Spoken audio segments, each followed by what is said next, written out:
Buenos días, soy Marta Gallero del Centro de Investigación y Difusión Aeronáutico Espacial y directora internacional de la RELACA Espacio. En este sexto encuentro me referiré al tema de la privatización de las actividades espaciales en el siglo XXI. Estamos entrando en una nueva era de la comercialización del espacio, en la que cada vez más empresas privadas brindan o proyectan brindar servicios de lanzamiento de satélites, turismo, transporte, minería espacial, cobertura mundial de Internet, fabricación en el espacio y otras tantas actividades conexas. Los gobiernos han dado paso a un nuevo modelo en el que las iniciativas públicas en el espacio comparten cada vez más el escenario con los proyectos privados. Esta nueva era, impulsada por corporaciones privadas, ha sido etiquetada por los conocedores de la industria como New Space, en contraste con Old Space, un modelo de relaciones espaciales de la era de la Guerra Fría, cuando generalmente eran los estados los que dominaban el espacio exterior. La New Space marca la llegada del liberalismo o mercantilismo al espacio.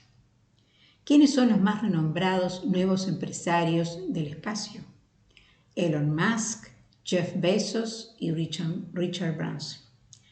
Elon Musk fundó en 2002 SpaceX, una de las empresas de industria espacial privada más grande del mundo, que recientemente logró enviar su primera nave tripulada a la Estación Espacial Internacional.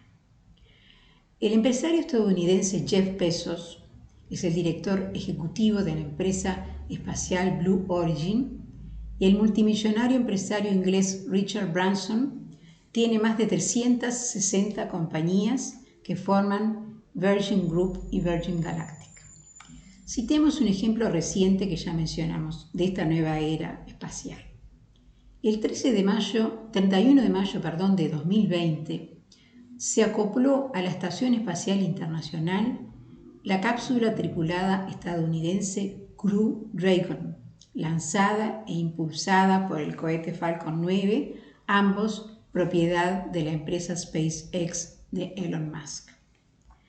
La relevancia de esta misión reside en que se trata del primer lanzamiento efectuado por una empresa privada estadounidense en territorio estadounidense desde 2011, año en que fue cancelado el programa de los transbordadores espaciales. A partir de 2011, Rusia fue el único país capaz de llevar a seres humanos al espacio exterior y sus vehículos Soyuz el único medio tripulado para transportar pasajeros entre la estación espacial y la Tierra, situación que dejaba a Estados Unidos en inferioridad de condiciones. En 2014 se configuró un nuevo escenario en el que la NASA licitó sus instalaciones de lanzamiento entre distintas empresas privadas como Boeing, Blue Origin, Virgin y la propia SpaceX. Aunque tanto en Estados Unidos como en Europa las compañías particulares han estado siempre presentes en la industria espacial, tal presencia se limitaba hasta ahora a la condición de proveedores de elementos y partes. El vuelo de la Crew Dragon es la culminación de un proceso en el que el gobierno de Estados Unidos cambia su política y da paso a la posibilidad de que el espacio exterior se convierta en un escenario no de la competencia entre países, sino entre empresas particulares, lo que podría generar problemas importantes, como por ejemplo la falta de una regulación adecuada. Además del caso de SpaceX, que está realizando servicios de transporte para los astronautas de la NASA, se da el caso de otras empresas que tienen proyectado dedicarse a la minería espacial o al turismo espacial. Hay que analizar hasta qué punto las normativas espaciales vigentes son de aplicación a estas nuevas actividades que se están llevando a cabo o que se proyectan realizar. Veamos el caso de la minería espacial. actividad que se refiere a la posibilidad de explotar las materias primas que se encuentran en los asteroides, en la Luna y los planetas menores, incluidos los objetos cercanos a la Tierra.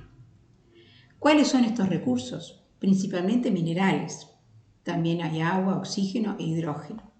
Estos recursos pueden utilizarse para apoyar las actividades humanas en el espacio, así como también para la fabricación en el espacio. Muchas empresas privadas, de las cuales ya nombramos algunas, demostraron su interés en realizar actividades de minería espacial. El Tratado del Espacio de 1967, que ha sido ratificado por 110 estados, entre los que se encuentran las potencias espaciales, no trata explícitamente el tema de la explotación de recursos en el espacio por parte de los estados o de empresas privadas, ya que en el momento en que se redactó y se elaboró este tratado, el tema de la minería espacial era una cuestión que no se había planteado. Sin perjuicio de ello, algunos de los principios del Tratado del Espacio, como veremos más adelante, son de aplicación. Ante la falta de regulación internacional, algunos estados dictaron legislación nacional relativa al tema.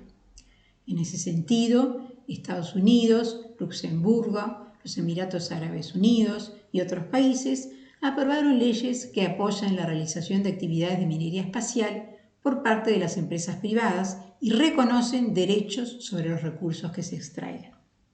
Veamos entonces cuáles son las disposiciones del Tratado del Espacio aplicables al caso.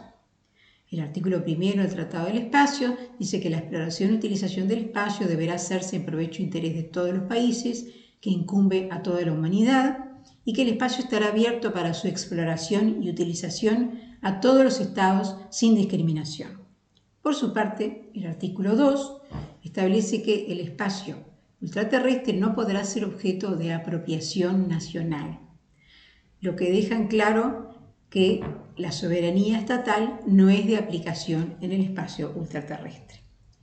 La controversia se da entonces entre quienes sostienen que la explotación unilateral de recursos espaciales constituye una apropiación nacional del espacio ultraterrestre prohibida por el artículo 2 del Tratado del Espacio, y los que argumentan que cae bajo el principio de libertad de utilización establecida en el artículo 1.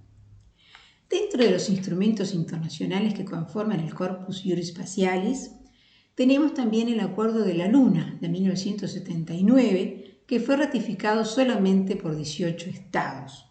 Sin dudas, fue el tratado más problemático y más resistido. Muchos lo consideran que fue un fracaso. Sin embargo, es el único tratado que se refiere al tema de la explotación de los recursos naturales espaciales. En realidad, la palabra explotación aparece por primera vez en el Acuerdo de la Luna. Y en dicho acuerdo se establece de forma clara y categórica que la Luna y los recursos naturales son patrimonio común de la humanidad. Los Estados partes se comprometen además a establecer un régimen internacional que rija la explotación de los recursos naturales de la Luna, en el que se garantizará, entre otras cosas, una participación equitativa de todos los Estados partes en los beneficios obtenidos de esos recursos, teniéndose especialmente en cuenta los intereses y necesidades de los países en desarrollo, así como también los esfuerzos que hayan contribuido directo o indirectamente a la explotación de la Luna. Las disposiciones del acuerdo, que entró en vigor en 1984, particularmente lo que se refiere al principio del patrimonio común y la cuestión de compartir los beneficios de los recursos, de la explotación de recursos que se realicen, fue lo que llevó a que este acuerdo tuviera una bajísima ratificación. Teniendo en cuenta esto último, entonces, consideramos que el marco jurídico vigente resulta insuficiente para regular la explotación de los recursos espaciales. Las leyes nacionales aprobadas por algunos estados son normas que legislan sobre una cuestión internacional que es de interés de todos los países.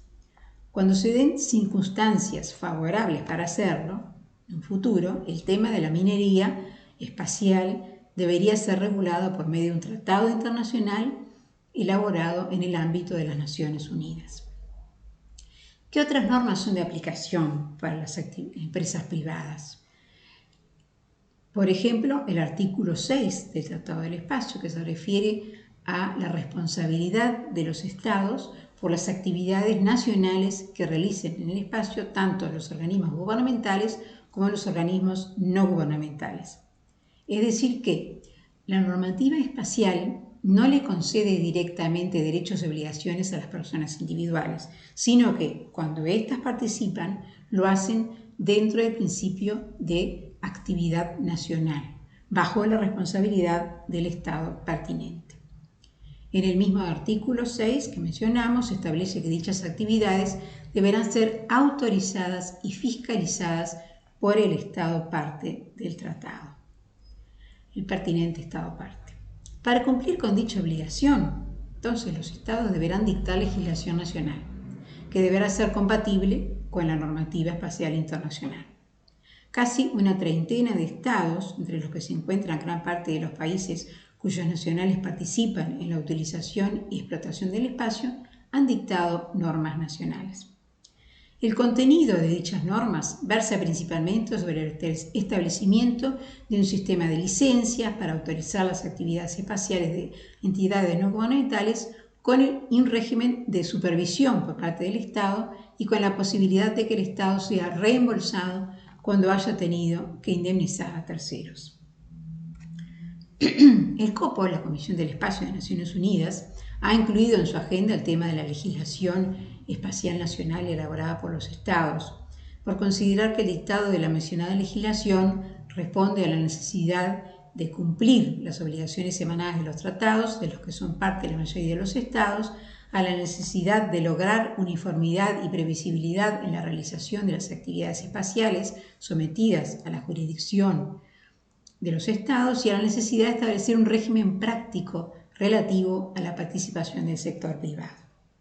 La legislación nacional se presenta entonces como otro canal viable para la regulación de las actividades espaciales, la que deberá ajustarse a lo dispuesto en los tratados espaciales. Concluimos entonces que las empresas privadas juegan un rol cada vez más importante en el ámbito espacial. Definitivamente, las entidades privadas se han involucrado en las actividades espaciales y su presencia tenderá a incrementarse en los próximos tiempos. Es probable que de aquí en más desplacen a los gobiernos en ciertas áreas de actividades espaciales.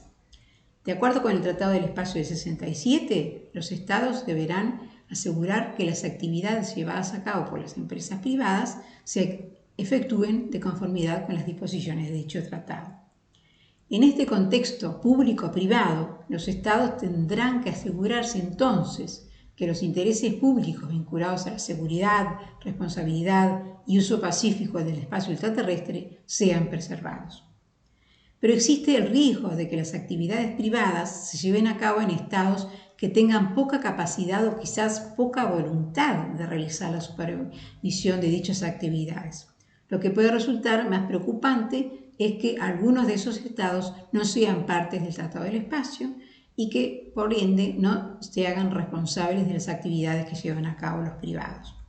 El cumplimiento de las obligaciones y responsabilidades impuestas a los estados partes en dicho instrumento internacional se realiza mediante el dictado de leyes nacionales, cuyo contenido no está especificado claramente. La legislación nacional es necesaria para regular determinadas actividades espaciales llevadas a cabo por privados, pero tiene también sus limitaciones. Hay cuestiones que no pueden ser resueltas por las leyes domésticas, por ejemplo, las controversias planteadas por la existencia de responsabilidad internacional, la explotación de los cuerpos celestes, la administración del tráfico espacial y otros asuntos que son por naturaleza de carácter internacional. Esperamos que este nuevo escenario público-privado se siga trabajando en la creación de un marco jurídico que brinde transparencia, previsibilidad y certeza en la realización de las actividades espaciales basado en los principios cardinales del derecho espacial. Muchas gracias.